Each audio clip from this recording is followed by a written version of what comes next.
the one data as a behavioral analyst I keep my eyes on more than any other metric ever is the number of different people involved in care over time. I don't focus on turnover. I don't.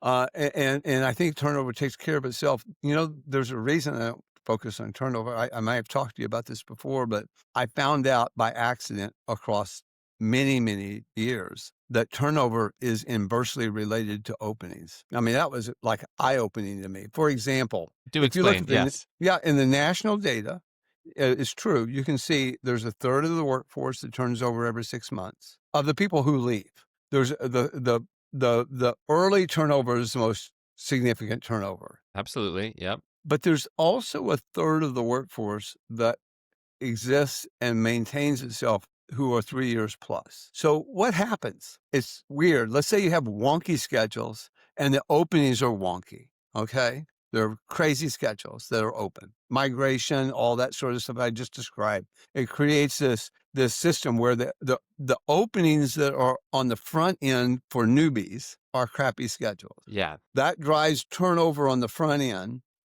and lowers the applicants on the pipeline because nobody wants a bad schedule. So they're not applying. You end up providing care stably.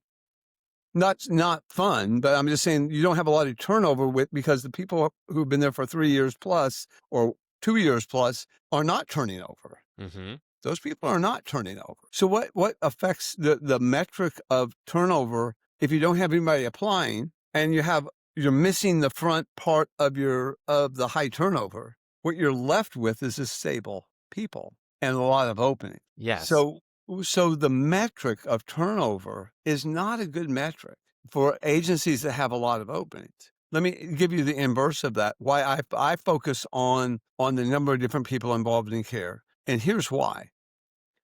Everything you do can affect that. How your openings will increase the number of people involved in care. Your call-offs will increase the number of people involved in care. How you replace people, how you fill shifts will increase the number of different people involved in care. Your reliance on a high percentage of part-time will increase the number of different people involved in care. And there's one thing I can tell you that's absolutely true. As the number of different people involved in care over time goes up, care quality goes down every time. Absolutely. And yes, absolutely. But what's cool about looking at the number of people involved in care is you can do so many different things to affect it. So it's one scale to step on, number of people involved in care, but you can work on PTO strategy. You can work on replacement staffing strategy. You can work on call-offs. You can work on getting rid of the part-time caregivers and going more to full-time caregivers. There's so many different things you can do that will affect that one metric. Well, And so that's where you aim your energies then? that's As what I mean. That's one of the major things I look at to see if I've done a good job.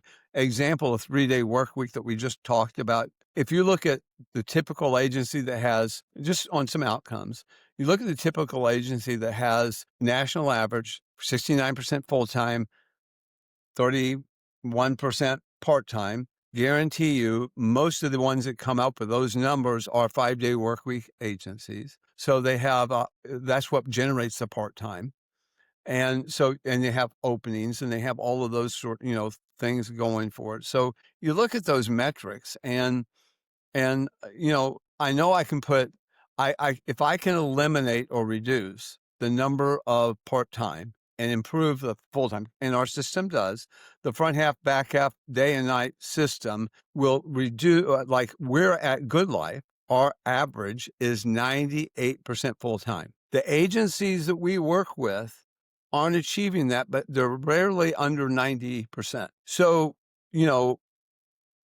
just that alone reduces your workforce by 15%. The number of people you need to hire to deliver the same ratios of care by that. So, and that's a positive thing.